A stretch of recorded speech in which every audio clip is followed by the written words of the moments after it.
Welcome back to Hashtag Sisters-in-Law with Jill Wine-Banks, Kimberly Atkins-Storr, and me, Joyce Vance. Barb will be back soon. We always miss her when she's gone. The gift-giving season is here. Don't forget, you can check out our merch store. We have just restocked it. Everything is there in time for the holidays. So go to politicon.com/merch. This week, we have a surprisingly full docket of topics to talk with you about for a holiday week. First up, the end of the federal criminal cases against Donald Trump. Then the challenge federal employees will face in the new administration. And finally, this really off-the-wall comment made by Elon Musk early this week and the unusual role he is playing at Trump's right hand so far. But before we get down to the serious stuff, y'all, you know me, I've got to ask, what was the best thing that you put in your mouth on Thanksgiving Day?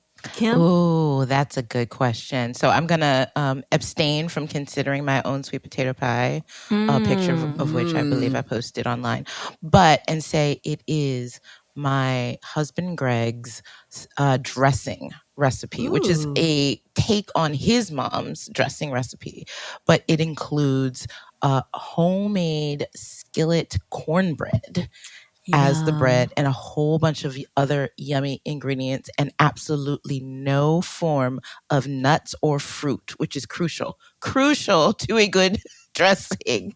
So that's always what I look most forward to. What about you, Jill? I love a good cornbread dressing, man. That sounds so good. Okay, Jill, you? Everything was delicious. It was really, truly one of the best Thanksgivings I've ever had, both in terms of friends and in terms of the food. But my friend who was the host, Ellen, made the best turkey. It was amazingly juicy and tasty, not dry at all. I loved it. And a friend of hers mailed from Arizona a berry tart that was also fantastic. And I have to thank our listeners who tweeted about Watergate salad, and someone answered that about, well, my grandmother used to make a 5-ingredient one that's sort of similar, and I tried it, and it was delicious. It was, seriously, it was sort of a made-up thing of tidbits of pineapple, mandarin oranges, coconut, sour cream, and I think it was a 5-ingredient. Now I can't remember the 5th. Just mix them all together, a can of each, and it was marshmallows, little mini marshmallows. Oh my God, it was so Everything good. is better with mini marshmallows. That just sounds like it tastes like the 70s. It absolutely did. Much better than Watergate salad. Although, I mean, I love the idea of Watergate salad, but Watergate your kitchen has to be gold if you're going to make that one, right? With the avocado green refrigerator. It's not called gold. It was avocado green and harvest gold. And harvest gold, yes. With linoleum. Oh my God. Okay, we have all dated ourselves. Well, I will just say it is Friday afternoon while we're taping. In my family, we've had 3 Thanksgiving dinners this year. We had cousins dinner Wednesday night at a restaurant. We had Friendsgiving yesterday at a friend's house. We're having traditional Thanksgiving to dinner at home with just our kids, which is still dinner for 6 people. And I've got to say, it has all been really good. But, this is sort of embarrassing. My favorite thing was sweet potatoes with little bitty marshmallows on top, which was just so soul satisfying. I guess I just crave comfort food right now.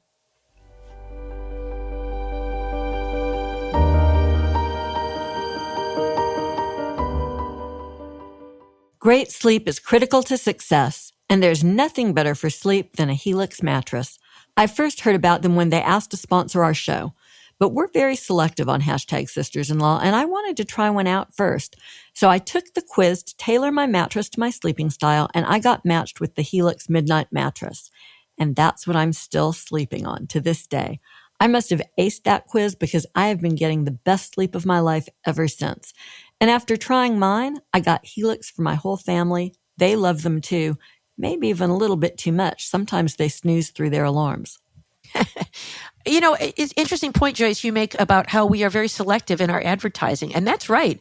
All four of us, we have a rule, have to agree before we accept an ad. If any one of us has a concern about a product or a company, we reject it because we do want to make sure that we're vouching for products that meet only the highest standards. And Helix is one of them. They have many options. They combine memory foam and individually wrapped steel coils for the perfect blend of softness and support.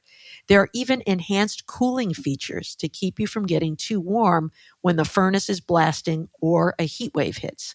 Both are frequent occurrences with climate change, so I'm definitely glad Helix has this feature. I'm just amazed Helix has been a part of our sleep habits for almost 2 years. It's been a challenge not to sleep through.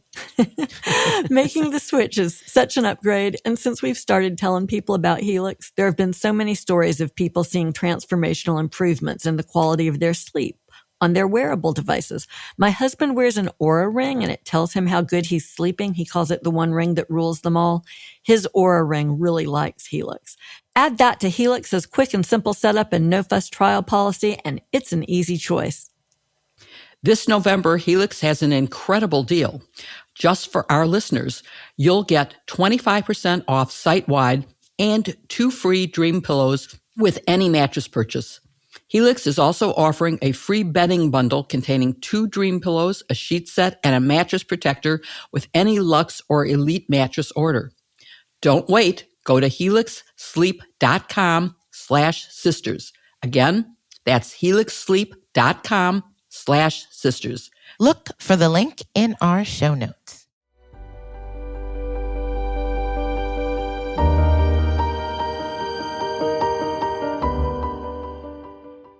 This week, the thing I've received the most questions and comments about, and I'm sure it's the same for my sisters, is the dismissal of the federal criminal cases against Donald Trump. We may have saw it coming, but it still stung when Jack Smith submitted and the courts granted motions to dismiss both the federal election interference case and the classified documents case. So, Jill, many of the questions that I've seen is essentially, is this really over?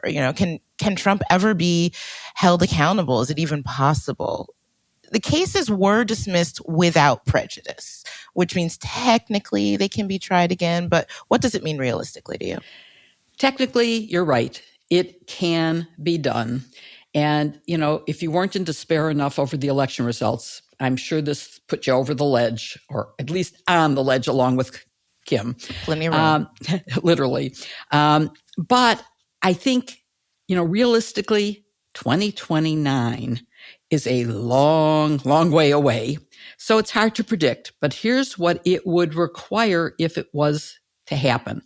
First, you need a Democrat in the White House willing to let DOJ go or to appoint a special counsel to continue Jack Smith's work, and a Supreme Court that won't interfere and that will interpret official acts to allow both cases to proceed. So they would have to define official acts in a way that makes it clear that keeping confidential documents is not okay, that it isn't an official act, and that the things that Donald Trump did to interfere with the election, in which, by the way, the president has no role. Those are state operations. So they'd have to make it clear. And at this point, we don't have an 11th Circuit opinion on Cannon's dismissal or a D.C. Circuit case that has talked about what Judge Chutkan might have decided was official and what wasn't official. So all I can say is in 4 years, the court will not be any better than it is now. And it could be worse if anything happens to one of the 3 liberal justices, or sane justices, I would say. And if Trump appoints another MAGA justice so that it's not 6-3, it's 7-2, 8-1, whatever. So oh my God. I'm not predicting a good outcome here, but there is still hope. You would also need, finally, a decision that the statute of limitations was told during this period of time, from the time of his president-elect date until the January 20th of 2029, when he is out of office. So those are 3 hurdles that would have to be overcome to proceed in 2029. Wow. So, Joyce, there's been a lot of talk, too, about the DOJ OLC memo, and that alphabet soup, of course, refers to the policy by the Justice Department not to prosecute sitting presidents, or apparently sitting presidents-elect. Some people call it a made-up rule. I don't quite agree. I understand where they're coming from, but I don't quite agree. Can you make it all make sense that the part of the reason why what Jill just explained is the truth is because of that memo? Yeah. So, something that I have really tried to focus on recently is that as somebody who was a DOJ insider and who spent a lot of the time, I served inside of that building on Pennsylvania Avenue, where we're very insular and we speak in alphabet soup, is how much I take for granted the role of OLC in ways that may not resonate with people who haven't worked at DOJ or aren't lawyers. The Office of Legal Counsel is just that. It's the legal counsel to the Attorney General, but in many ways, it's more than that. The office also issues legal guidance that's binding in other parts of the executive branch. So if you're at DOJ, you understand that the Assistant Attorney General for the OLC, who, like people like me, U.S. attorneys or other Assistant Attorneys General, is appointed by the President and confirmed by the Senate. That's sort of the office where the brainiacs go, the policy wonks, not appellate lawyers like the folks in the Solicitor General's office. These are people who think about policy in a very broad sense. They tend to be very much not political. They don't really pay much attention to who's in office at the current moment. And they tend to think about how will this decision that we're going to make impact not just this administration, but other administrations? How does it impact the whole of government? How does it impact democracy? You don't have to be a lawyer to understand how people who make decisions on that basis can sometimes frustrate us in specific situations, right? And I can recall a number of issues where OLC made decisions that were clearly the right decision if you thought holistically about government, that made me mad in the context of something that I wanted to do in a case or something like that. So that's, I think, the backdrop for the OLC memos on prosecuting a president. Whether you like the policy or not, it is the policy. It is binding on every federal prosecutor, including the special counsel. And there are consequences, by the way, to violating binding policies, including that the decisions that you make can be very easily undone. The one thing that I would say, these are decades-old memos. Sometimes OLC reconsiders memos to decide whether they still make sense in light of changing mores. And the interesting situation here is that there's a little bit of uncharted territory because Donald Trump was not President Trump when he was indicted. He was Citizen Trump. But Jack Smith went back to OLC to consult before he decided to dismiss his cases. We know this because he says so in his pleadings. And apparently the advice that he received was that these memos applied in this situation. I think that's something that could be up for robust debate. I can think of a lot of reasons why that shouldn't be the case. And yet that is the reason here. That's what's happening. There are plenty of vibrant democracies that do prosecute their leaders. For instance, next week in Israel, Netanyahu, their prime minister, will be in the final phase of a public corruption trial where he will put on his defense. Israel is still a functioning democracy. As far as I can tell, we've seen other countries where leaders have been prosecuted and democracy has not suddenly ceased to exist.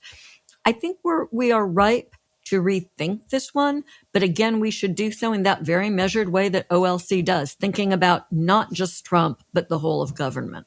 I agree with everything you said. And the one thing that I take issue with was the idea that the rule was simply made up. I mean, you pointed out that there was another reconsideration of it in the course of this trial. There was another reconsideration of it during the Clinton administration. And and that's all on top of the very careful considerations that were made, including common law, relevance, Supreme Court precedent or, nearly relevant Supreme Court precedent, history, tradition, and yes, norms. I mean, all those things make up the rule of law too. It's not just the Constitution and statutes and regulations. So I may not agree with the outcome, but I think to say that it was pulled out of thin air, given the careful consideration by all those committed people in the Justice Department that you talked about, Joyce, I just think that's incorrect.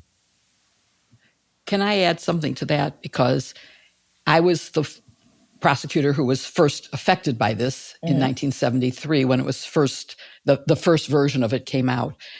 I did not think there was a constitutional basis for what happened. And I think we have suffered as a result of not holding President Nixon accountable. I fully understand the argument. And even if there hadn't been any OLC opinion, Leon Jaworski, who replaced Archie Cox, felt very strongly that impeachment was the proper way to deal with a criminal president rather than the criminal courts. And I understand the logic of that, but I've seen the consequences of the fact that impeachment is no longer viable. When Leon Jaworski said impeachment is the right way, impeachment was a viable option. There was bipartisanship, and the Republicans, which was Nixon's party, supported impeachment and conviction. So I think we have to really think about whether this rule serves democracy and justice and the rule of law. So just one last quick question for you both. A lot of people have been expressing a lot of anger at Attorney General Merrick Garland for not moving fast enough in the beginning, and that's why we got to this place. I have a different view. I wrote a column about it. I'll put it in the show links, but the too long didn't read of it is once we saw the Supreme Court, the way it acted, I knew that there was no way that Garland could win, even if he started right away. And people underestimate how long deep, thorough investigations take. Like they were pointing to January 6th as an example of, they were able to do an investigation before. We don't know that. DOJ could have been investigating. And B, that took a lot of time and a lot of witnesses and a lot of efforts to obstruct, to get through. I don't think this could have been up and running and with a grand jury returning an indictment in just weeks. But anyway, what do you guys think? Is this a Garland mess up?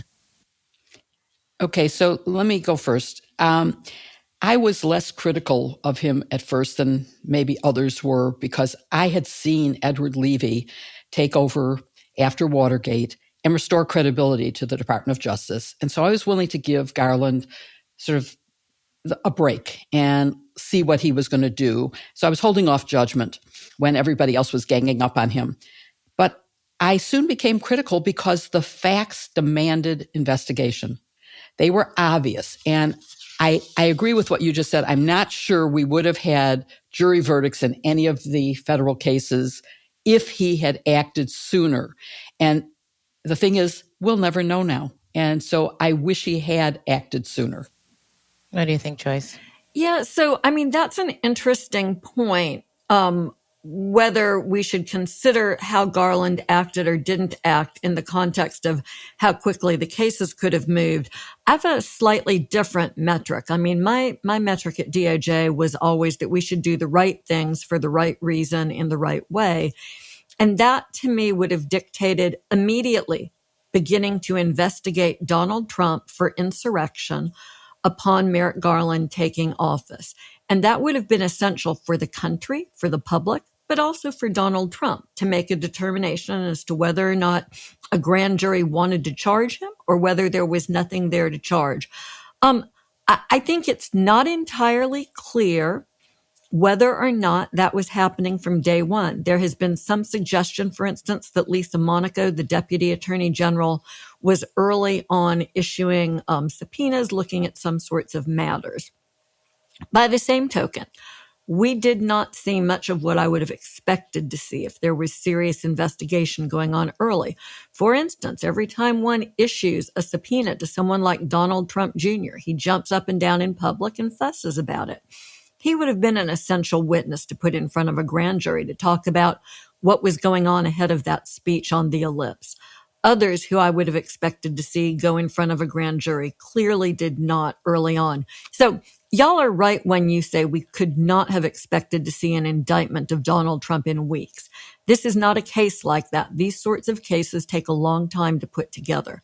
But what we could have expected to see was earlier investigation leading to an earlier indictment and a longer runway to decide issues like the Supreme Court's immunity case or to sort out the meshigas that went on down in Florida with Judge Cannon. The reality is, though, we didn't see it. And as a country, we're going to have to live with that.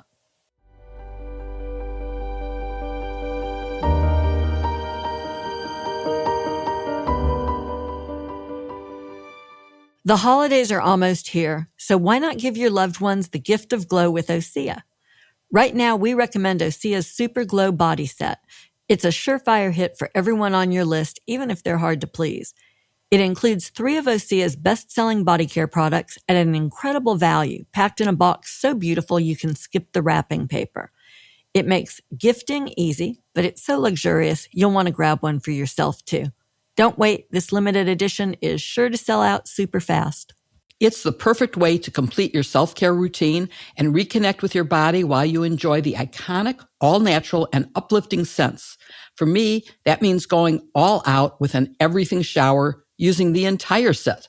I start with the Undaria Algae Body Wash to remove impurities and cleanse my skin for a soft and revitalized feel. Then I apply the antioxidant-rich Undaria Algae Body Oil for nourishing hydration, firming and softening, followed by the Hyaluronic Body Serum. It's so powerful that it will leave your skin hydrated for 24 hours. Yes, a full 24 hours. The formulas feel amazing the second you apply them, infusing your shower with the healing power of the sea. The nourishing effect is incredible, and when you're done, you won't stop hearing that your glow lights up the room. Jill, I got to turn down the brightness on my screen. You're so bright. Yeah. I don't know how you guys find the time for all of these skincare routines and face routines and makeup routines, but I do think it is very cool that Osea is women founded and led. And I love it that Osea has been making clinically proven seaweed-infused products that are safe for your skin and the planet for more than 28 years. Everything is clean, vegan, cruelty-free, and climate-neutral certified. You have to try Osea, and the Super Glow Body Set is the perfect way to experience 3 of their best-selling products at one incredible value. Save 32% on the set at OseaMalibu.com. Plus, get an additional 10% off with code SISTERS. It's your go-to gift for everyone on your list, including yourself. Never choose between your values and your best skin. Give the gift of glow this holiday season with clean, clinically tested skincare from Osea. Right now, we have a special discount just for our listeners. You can get 10% off your first order site-wide with code SISTERS at OseaMalibu.com. Look for the link in our show notes.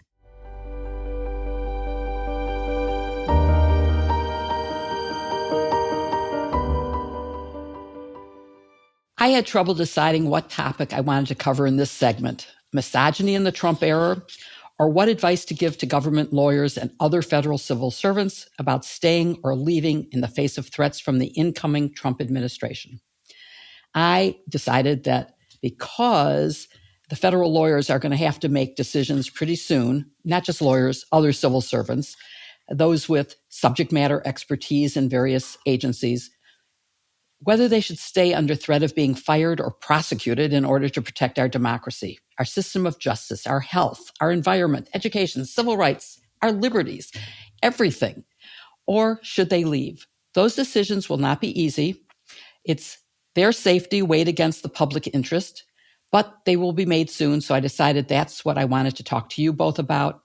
We all have different experiences to bring to this discussion, but I wonder if we will all come out the same way and why that would be. So first, let me start with you, Joyce. Trump has accused government lawyers of frustrating his first-term agenda and falsely claims lawfare at our beloved DOJ because of his 2 now-dismissed federal criminal indictments. His second nominee for Attorney General, Pam Bondi, has said, quote, "The prosecutors will be prosecuted. The bad ones, the investigators, will be investigated. I don't think any acted badly or not in full compliance with ethics and law, but it does open the door to thinking about the risks they are taking by staying. Do you think, and there are 44,000 federal lawyers, about a third of them at DOJ, the others at other agencies, do you think they should stay or leave? Yeah, boy, is it a tough question. I mean, obviously, it's a question that every individual will have to decide for themselves, and people will have lots of different factors to consider. And I just want to say at the top line, this is a lot of experience in the federal government. When you lose somebody who's senior in a legal office, whether it's a U.S. attorney's office, an office of legal counsel in one of the other agencies, you are, losing people who use their institutional knowledge to benefit taxpayers and citizens every day, day in and day out. And we do not benefit when any of this sort of thing happens. So look, I hope obviously that as many of these folks as are able to, will dig in and they will stay. During the first Trump administration, I watched a lot of federal prosecutors and other lawyers move from an office they were in where the leadership became intolerable for them personally to other offices where the leadership was less political. And that's the issue, right? We don't want these people to dig in and stay so they can prevent Donald Trump from instituting his agenda. We want them to dig in and stay so that they can make sure that government lawyers do the right thing. I mean, that's what this is all about. It's not about politics. It's about law. And to the extent that Pam Bondi or anyone else wants to politicize these offices, then we need career prosecutors, career lawyers to dig in and refuse to do that sort of bidding. But it is asking a lot for these people who are tremendously underpaid in the first place to stick around and do that. If they get fired, there will be lawsuits. They will probably win those lawsuits, but they will do it when they're not getting a paycheck and having to pay for a lawyer out of pocket. And so again, I guess this isn't the answer to your question, but what I hope we'll see happen is I hope that we'll see private sector lawyers rally around these government lawyers. They won't be able to accept any private sector help while they're still government lawyers. The ethics rules prohibit that. But if we do see people getting fired for trying to stand up and do the right thing, then I hope the private bar will run to their defense across the country. I am quite sure that you are right, that if they get fired, the private lawyers will defend them pro bono. And I also want to point out, you mentioned about the non-political nature.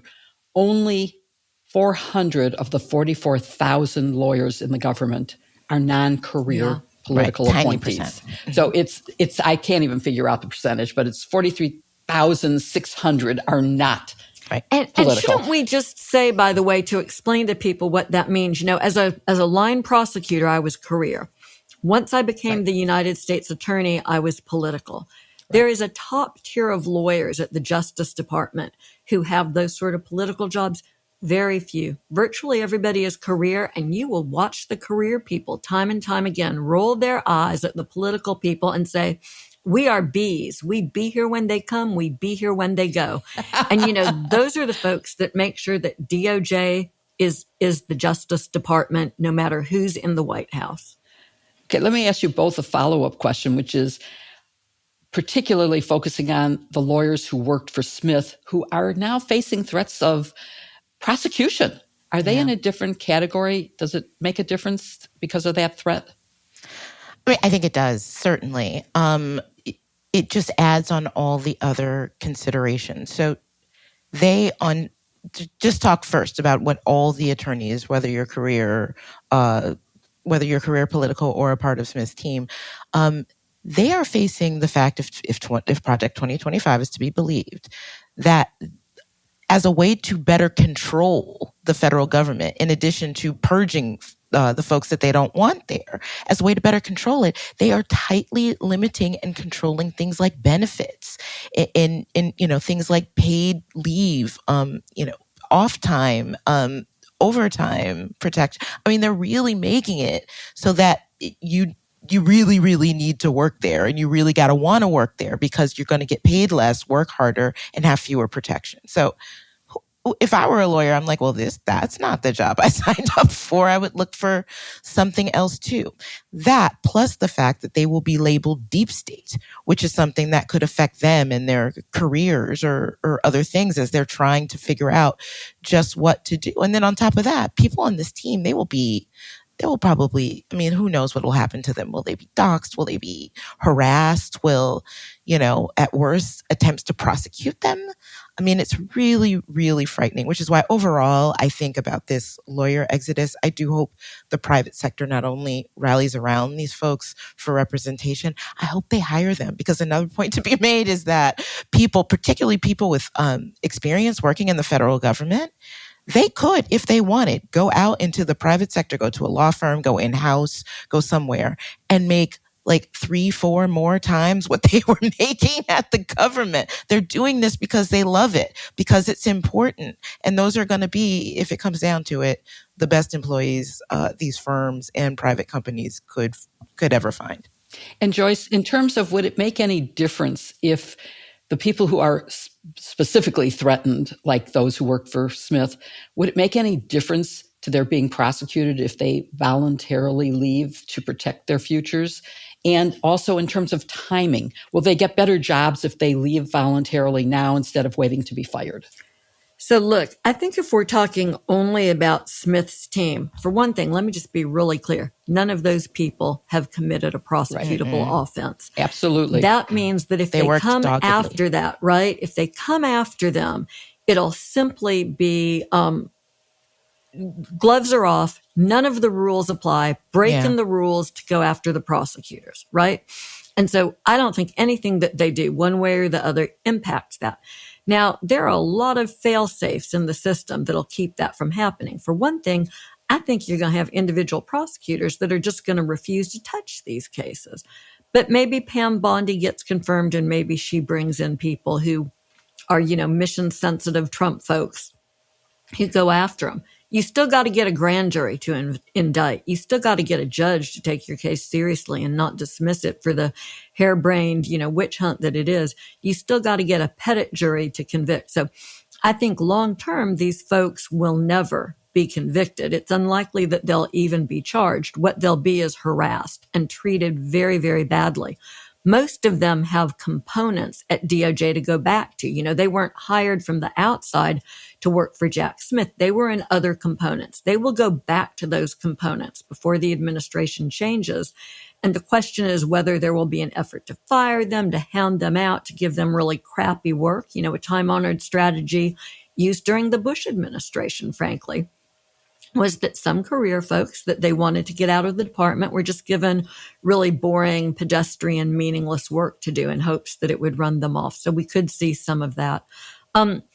Others of the folks on Jack Smith's team are very senior lawyers who came back in for private practice.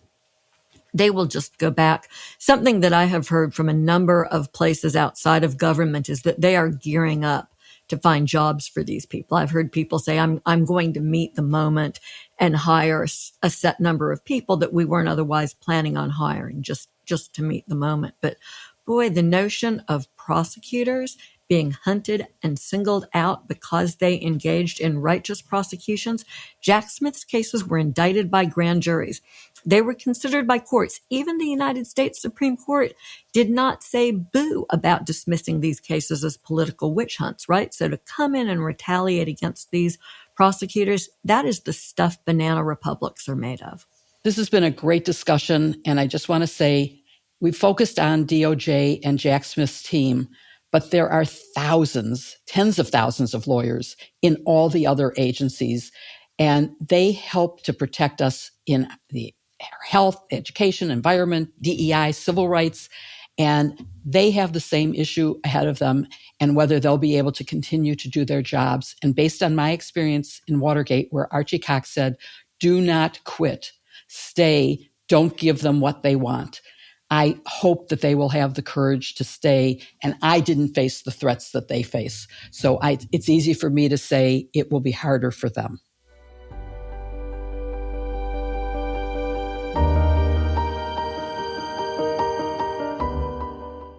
Well, I don't know about you, my sisters, but I am really worried about climate and environment. And I'm really hoping that I can do things to help prevent what might be coming from the new administration. I want to make a difference for the environment. And I'm doing that by incorporating sustainable practice into my routines. It sounds like it's hard, but Lomi makes it easy. All you have to do is push a button on your Lomi to start saving the planet.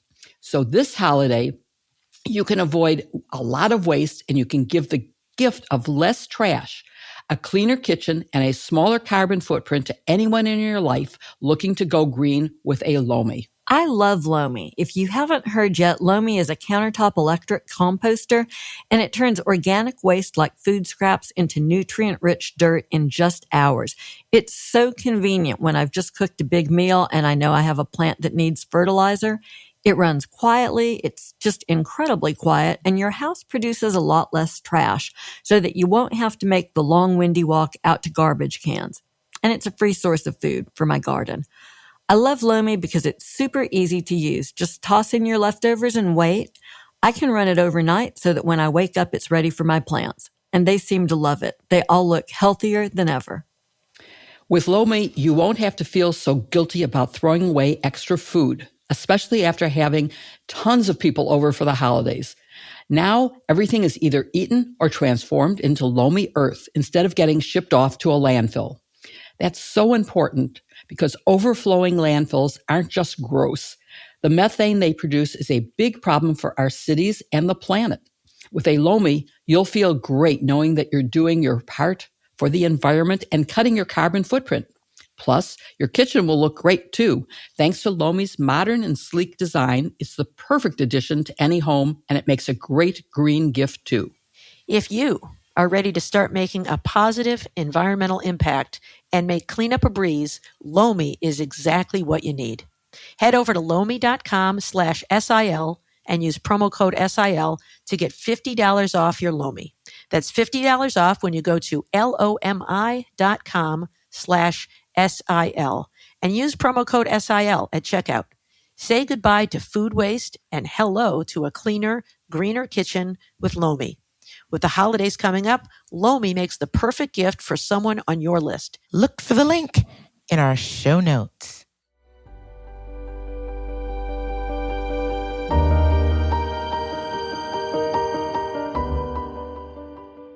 So earlier this week, Elon Musk said that Alexander Vindman should be prosecuted for treason. That is just crazy talk. For one thing, Musk, who is at this point, I guess, Trump's first lady in waiting, doesn't have any say-so over who does and who doesn't get prosecuted, right? Not an American educated lawyer who knows the law. But treason, of all things, that's a really hefty charge to be throwing around against someone who was willing to end his storied military career serving his adopted country in order to do the right thing. I mean, Alex Vindman, of all people, right? So, Jill, remind folks, it's been a while. What was Vindman's role in Trump's first impeachment? So, yeah, this is really only a continuation of what we've been talking about with the lawyers. I mean, this is ridiculous targeting. Alex Vindman was the director for European affairs for the National Security Council. He is now a retired lieutenant colonel from the Army, and he retired because, at least he says, the vengeful behavior and bullying by Donald Trump and the undue delay of his promotion that was underway for him to get to colonel. And this happened after he testified in October of 2019 about the call that he was on in his official role as part of the NSC between Trump and Zelensky, the phone call that led to the first impeachment, which was the call, I'm sure you all remember, get me something, Trump said to Zelensky, that I can use against Biden, and I'll give you the weapons you want. That led to the abuse of power impeachment charge. Vindman is now working at a think tank. He was, by the way, born in Ukraine when it was part of the USSR, the Soviet Republic. And it is what Putin is trying to recreate by his attack on Ukraine now. Well, Kim, Musk goes after Vindman on X, which is just all sorts of crazy. But let's talk about the specifics. What was the threat that Musk issued? Yeah, he said Vindman is on the payroll of Ukrainian oligarchs and has committed treason against the United States. He goes on to say that he will pay the appropriate penalty. So first of all, before we get started, Musk calling him an oligarch or talking about oligarchs is the Crazy. black pot kettle. Like everything is black. But yeah, he's essentially threatening to prosecute him, use the force of government exactly like you said, Banana Republic style, and turn the government and the DOJ into the private arm of grievance of Donald Trump. So, this is, I know we say this all the time, this is serious stuff. Treason is when someone conspires with a foreign government to wage war against the United States. This is serious, serious stuff. But here, that's part of the game, right? By bringing words like treason and the rule of law, using it in a non-ironic way, and talking about his enemies being a threat to democracy, et cetera, et cetera. They confuse and obscure the issue and try to take the meaning out of these words so that they can't be used against them. So it's really gobsmacking to see this just play out right in front of our faces. It feels like we might have to have a sisters-in-law book club in 2025 and start by reading 1984, right? Yep. Because your explanation of what they're doing with the language is just utterly amazing. It is newspeak. Jill, you're like me. You're a prosecutor. You understand that if you want to charge somebody with a crime, whether it's treason or anything else, Congress has established elements that make up that crime, and prosecutors have to be able to prove every element of the crime beyond a reasonable doubt to get a conviction. And beyond that, they have to have a good faith reason for believing that they can get there when they indict a case. Treason is a little bit different because it's one of the few crimes that's set out in the Constitution, although there's also a parallel statute in the Federal Criminal Code. But technically, let's just say for a second that the facts are like Musk assumes that they are, and obviously he's very wrong. Is there any scenario under which this could possibly be treason? Joyce, you are absolutely right. There are two things that should guide what happens. And first, let me just stress again that Vindman has done nothing that should lead to any of this discussion. It's absurd. But the Constitution specifically says treason, and it defines it as solely of levying war against the United States or adhering to their enemies, giving them aid and comfort. Well, that certainly doesn't apply. And the federal statute sort of mirrors the same language and imposes some fines and possible imprisonment, but it does have the same kind of language. It requires a declaration of war.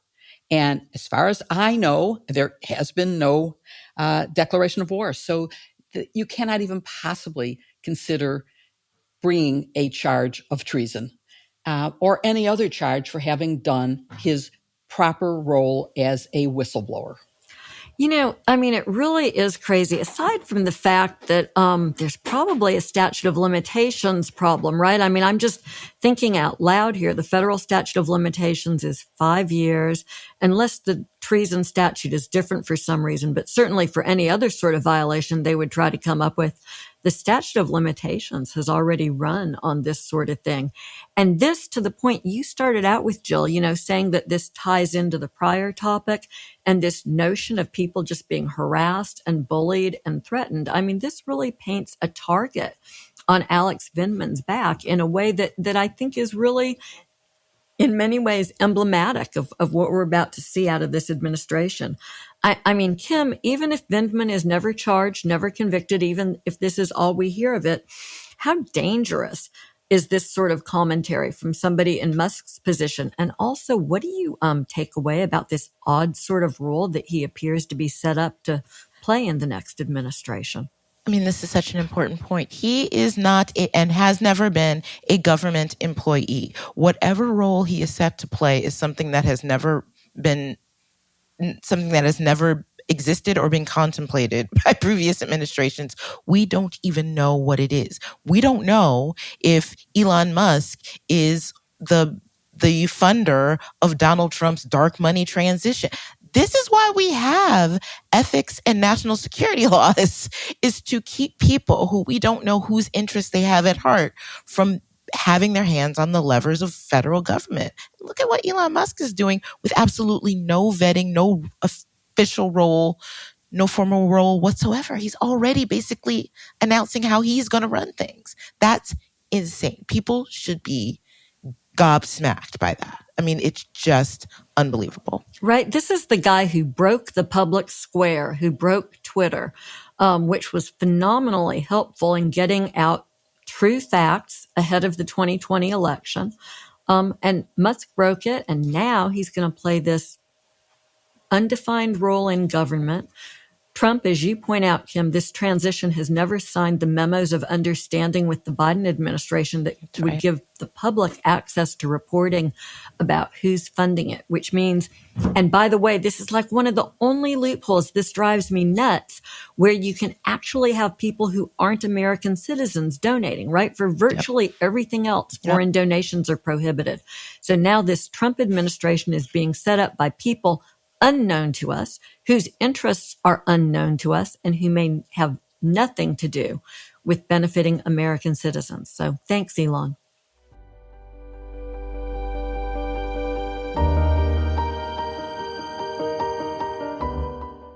Well, we've all been victims of identity theft. I know I have. And sometimes it happens at holiday time when we are making online purchases and you find your credit card is frozen because of suspicious activity. Usually, my husband tells me that our cards have been canceled because of suspicious activity. And I have to say, no, that actually was me. I was the one buying lots of things after midnight last night. But we've all been there. And we're proud to say that this podcast is brought to you by Aura, because it can really be crazy out there. Hackers may have executed one of the largest data breaches in history, potentially compromising every single social security number. Another 2.9 billion plus records were stolen in an attack on National Public Data, a company that provides personal information to employers, private investigators, staffing agencies, and others conducting background checks. The stolen data includes full names, addresses, dates of birth, social security numbers, phone numbers, and even alternate names and birth dates. And most alarming, the reports suggest that the hacker group responsible has put this information online for free. You know, Barb, listening to you, it reminded me that I thought that I might have lost one of my credit cards, and I called them to see if there had been any charges since I remembered last using it. And they said, well, you had some charges today. And I went, no, I didn't have any today. And then I realized I did.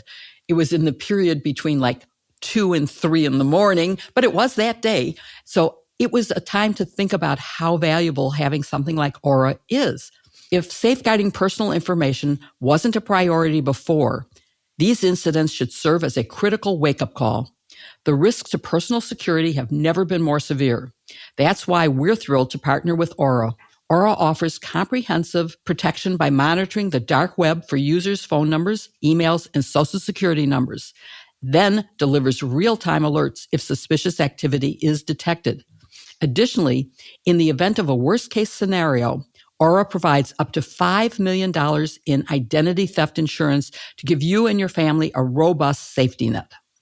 Aura goes the extra mile by scanning the dark web for your sensitive info and alerting you instantly if anything is found. So when ID theft strikes, don't panic. Aura's US-based 24/7 fraud resolution team works around the clock to fix it fast and get you back on track. Aura truly is the complete online safety toolkit thanks to credit and transaction monitoring, virus protection, a VPN, a password manager, parental controls, and more. For a limited time, Aura is offering our listeners a 14-day trial, plus a check of your data to see if your personal information has been leaked online, all for free when you visit aura.com/sisters. That's aura.com/sisters to sign up for a 14-day free trial and start protecting you and your loved ones. Again, that's aura.com/sisters. Certain terms apply, so be sure to check the site for details. You know where to find the link. It's in our show notes.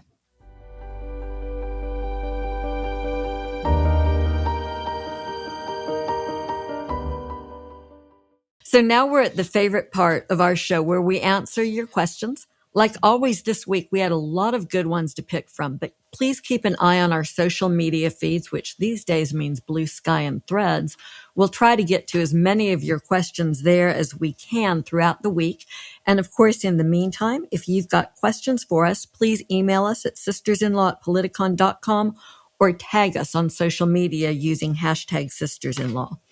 First question this week, Kim, this one is for you from Martha. She says, what is behind the transition and ethics agreements for incoming administrations? More importantly, why is Trump not signing them? This is a great question. We hinted at it a little bit in the last segment, but essentially, both the Presidential Transition Act and the Presidential Transition Enhancement Act require certain things in the process of transferring power. And those agreements are called memos of understanding. And one of them requires that the incoming administration agree to a set of ethics rules that are set out by the federal government. And they do that in exchange to getting funding for federal funding for the transition, right? To pay for the new office space, hiring people, overhead, internet, whatever they have to get, the light bill. And, but Trump, for the first president ever, refused to sign that agreement saying, oh, we'll post our own ethics rules, later on our website. And that essentially they don't feel they need this money because they're getting it from dark money sources. So they are just not taking that agreement for the first time ever in our history. And he's signing them because it's in his interest, clearly, to keep those things secret. He can get a lot more money to fund this transition privately through dark money than he can. There's a $7.5 million cap for the federal funding. So clearly he thinks it's better to, play footsie with goodness knows who. And of course, it means that there's no vetting going on of his appointees, right? They're being vetted by quote unquote private companies. Correct. Nothing like a functional democracy. Totally. Related question, maybe just the follow on from the first one, comes to us from John, who says, the Supreme Court has found Trump may not be prosecuted for crimes he commits in office. Does that mean that for the next 4 years, he has a license to break the law with impunity? And so, John, my answer is yes. Yes, it does. Kim hinted at this earlier in the show. This is just all about Trump being sure that anytime he engages on questionable conduct, that it is arguably an official act. For instance, anything that he wants to insulate behind immunity, he just has a conversation with his attorney general about, and the Supreme Court has said, oh, clearly that's not a prosecutable crime. So if Trump is smart, or more to the point, if the people around him are smart, he can do whatever he damn well pleases for the next 4 years and protect himself from any sort of liability. And I'm sorry that that's the answer, but it just is. I'm not going to sugarcoat it. No. So, Jill, we had a lot of questions similar to this one from Carol that I want to ask you. This seems to be something, lots of interest in this. After immunity, what happens if someone who works for Trump follows an order from him that breaks the law? We know how it works for Trump, right? What happens for the people around him? They do not benefit from the Supreme Court immunity, which was granted to Donald Trump. It is something that we've seen in the past. I mean, the Nuremberg defense didn't work. You can't say, I was just following orders. You are guilty. And the same thing was true for Nixon's aides who went to jail for the crimes they committed. Nixon, under this rule, would have been immune, but they aren't. And so the same is going to be true here. And hopefully that warning may make people think twice before they follow an illegal order or an order that would cause them to commit a crime. You are way more optimistic than I am on this one because I think the Supreme Court will issue a ruling at some point in the next 2 years that will, in essence, say, in order for presidential immunity to mean anything, we must insulate the president's key aides and advisors, and they will extend that immunity. And then the second thing is Trump can just give them pardons. So in essence, he can protect anybody. And I just, you guys, I am so far out on the ledge on this whole issue. I really hope that I'm wrong. And what you're saying, Jill, is true, that people will be deterred. I don't think that there's much to deter at least this first set of folks who walk in the door with Donald Trump. I think the Project 2025 crowd, they are ready to go pedal to the metal and do their stuff. So, Joyce, I was trying to end on a happier, more optimistic note. Well, I didn't mention those things because I agree with you completely. I'm less worried about the Supreme Court, but I am very worried about the first group ignoring it because they know that they will get a pardon. They will get a overall pardon, even if they aren't indicted, because they won't be indicted under this administration. But should they get caught doing these criminal things, the next administration, if it is not a Republican MAGA administration, could bring actions against these people for doing the wrong thing. But they will be pardoned. And that raises the issue of whether Biden should pardon everybody who is going to be charged in his administration. Thanks for listening to Hashtag Sisters-in-Law with Jill Wine-Banks, Kimberly Atkins-Storr, and me, Joyce Vance. Follow Hashtag Sisters-in-Law on Apple Podcasts or wherever you listen, and please give us a 5-star review. That really helps others find the show. Show some love to our sponsors this week. We love all of them. Helix, Osea Malibu, Lomi, and Aura. Their links are in the show notes, and your support for them helps us because they really help make this podcast possible. See you next week with another episode, Hashtag Sisters-in-Law. You all right? Yeah, now it fell to the floor and my headset disconnected, so I couldn't hear anything. But I know what the question was, so... I ended with exactly that sentence. But you're okay, right? Okay. I can just go ahead. Sorry, yes. I apologize. I don't know. No worries. I tried to drag it out for as long as humanly possible to give you time to recover. And it was like I did hold up my finger going, 1 minute, as I was trying to find yeah. Okay, sorry. Anyway,